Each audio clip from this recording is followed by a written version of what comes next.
yun kaagad ang mga dapat nyong gawin. I-relax talaga ang isip ninyo. Siyempre, nandyan yun na rin yung comfort ng misis mo, nandyan umaalalay sa'yo, nakakatulong din po yun. Yung may nag-advise sa inyo na may comfort sa'yo kasi nga, yung mga nararamdaman doon, nag-advise na, ay wala yan, yan anxiety mo lang yun, di ba? Ganun. Welcome po muli sa aking YouTube channel. Yung channel na ito ay gumagabay sa mayroong anxiety, GERD, nervyos at panic attack.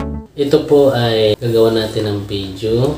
Topic natin na nagigising bigla tapos sobrang kabado. Ito po kasi ang mga pangyayaring ganito. Pagdaanan ko po ito. May time nga po yun na kahit tanghali matutulog ako pero ang sama ng pakiramdam ko bigla akong nagising. Yung parang pagising mo na parang aatakihin ka. Parang akala mo high blood ka. Parang magkukulaps ka.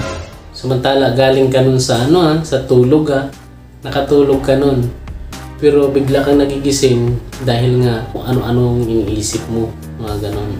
Di kaya may nararamdaman ka, may sintomas na lumabas. Ayun, ang sama-sama ng pakiramdam mo. Parang ang dugo mo, nagtatayuan yung mga balahibo mo kasi nga po dahil sa takot na rin. Yun po, naranasan ko po yun. Alam nyo kung bakit nagigising kayo ng ganon. Minsan nga po sa gabi, makatulog ka na nga ng hating gabi, magigising ka ng madaling araw, mga alas 3, hindi ka na makatulog nun kasi nagigising ka bigla. Parang kabadong-kabado ka. Danas na danas ko po yan dati, pero nawala lang din po yun. Dahil nga sa mga pamamaraan na ginawa ko, pag mga ganon nararamdaman, alam ko na ang mga dapat kong gawin dyan. Kundi magano kagad ako, mag-relax, i-relax ko agad yung isip ko. Ay wala, anxiety na naman to. Yung nervous ko na naman to, umano na naman, sumumpong. Tapos mag-inhale, exhale, uminom ng tubig na maligamgam, mag-haplas. Yun kaagad ang mga dapat nyong gawin. I-relax talaga ang isip ninyo. Tapos, siyempre nandyan yun na rin yung comfort ng misis mo, nandyan umaalalay sa'yo, nakakatulong din po yun.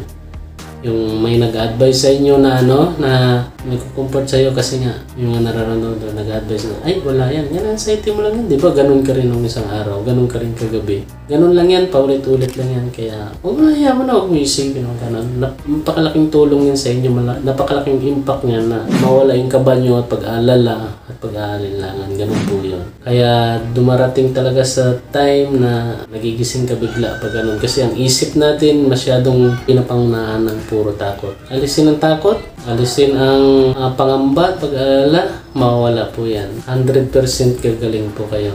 Huwag nyo nang antayin na may lumabas pa mga sintomas na mga grabe na mas matindi. Meron po ako dyang ginawang video na matinding sintomas, 10 pinakamatinding sintomas ng tao may anxiety. Meron po akong ginawa dyan, pakipanood na lang po ninyo. Tapos yun nga po kailangan talaga ang isip natin laging positibo, tulungan ng sarili, tumawag sa taas, mag-pray lagi, diba? Siya lang din naman ang magbigay sa atin ng lakas ng loob. Kaya walang imposible na gagaling po kayo. Huwag nyo na po pahirapan sarili ninyo. Magiging maayos din po ang lahat. Alam mo kung bakit? Kasi marami na kayong mapapanood ng mga videos ng mga ganito. Nakakatulong po yan sa inyo. Kaya mawawala po yung mga takot nyo na yan ng mga walang kakwinta-kwinta. Patay kung patay tayo. Ganun lang yun Tingnan mo, mawawala yung mga nararamdaman mo nang wala namang katotohanan. Ganun lang po yun katindi. Kaya yun po, lakasan mo ang loob mo, tulungan ang sarili, madalas po laging mag-pray. Ganun, para mawala po yan. Yan lang po ang magiging advice ko po sa inyo. Yan lang po ang may tutulong ko sa inyo.